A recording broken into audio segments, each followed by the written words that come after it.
¿Para qué aprender náhuatl si ya nadie lo habla? No te podrás defender si solo hablas náhuatl. En el trabajo, nadie te va a hablar en ese dialecto. No te van a respetar si no hablas bien español. Estos son algunos de los comentarios que he escuchado de padres y gente de mi pueblo que deciden no enseñarles náhuatl a sus hijos. Incluso algunos familiares míos se han expresado de esta manera. Afortunadamente, mis padres me educaron de una forma diferente, permitiéndome aprender el náhuatl sin restricciones ni barreras.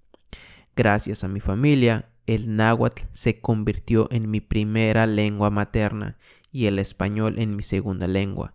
Sin embargo, al haber crecido en un entorno náhuatl, fui testigo de la sensación de inferioridad que muchos de mis paisanos experimentan al no poder comunicarse libremente con quienes solo hablan español.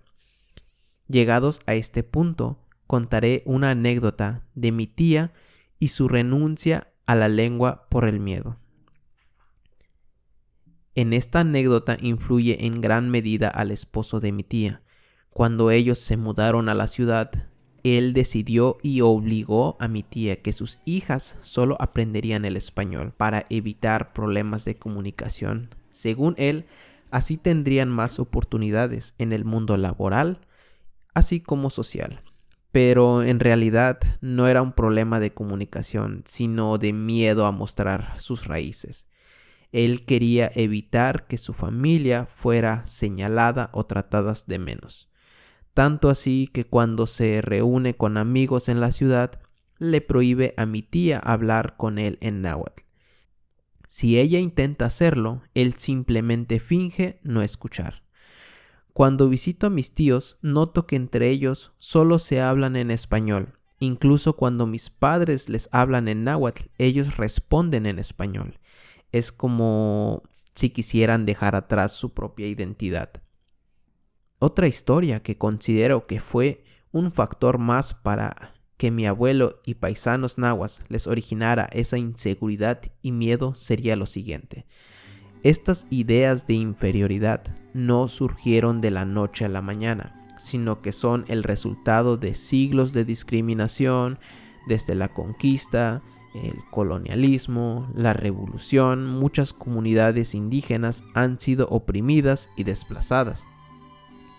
Mi abuelo me contó que cuando llegaron los revolucionarios a su pueblo, se quedaron a vivir allí, porque era una zona segura. Muchos de ellos hablaban solo español y tenían más recursos económicos e infringían miedo por ser revolucionarios, lo que les permitió tomar el control de grandes extensiones de tierra, y así comenzó la desigualdad. Mi abuelo trabajó para un hombre al que llamaban Coyotl, que significa extranjero en náhuatl. No era de otro país, pero no pertenecía a la comunidad. Tenía cientos de hectáreas y trataba a sus trabajadores con crueldad. Montaba a caballo y llevaba un chirrión para golpear a quienes se detenían a descansar. Pagaba sueldos miserables y los hacía trabajar jornadas extenuantes.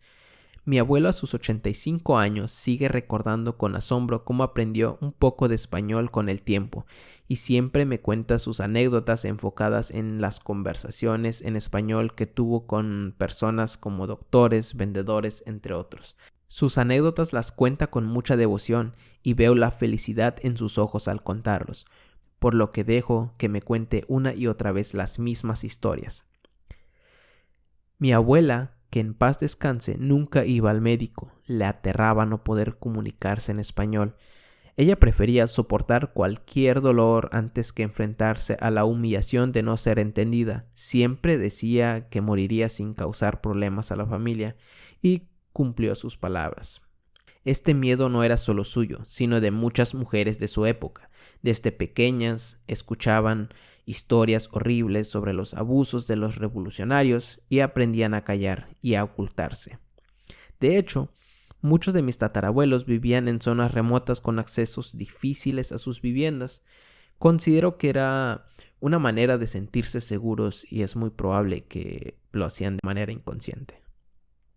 Ahora, una gran pregunta que me gustaría plantearles a ustedes.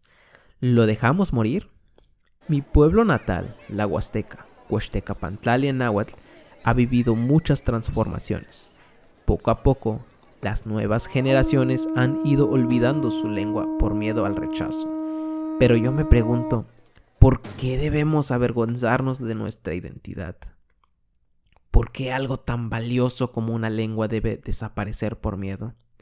Estas son ideas que surgieron durante la época de la colonización, donde se impuso la creencia de que ciertas culturas, razas o formas de pensar eran superiores a otras.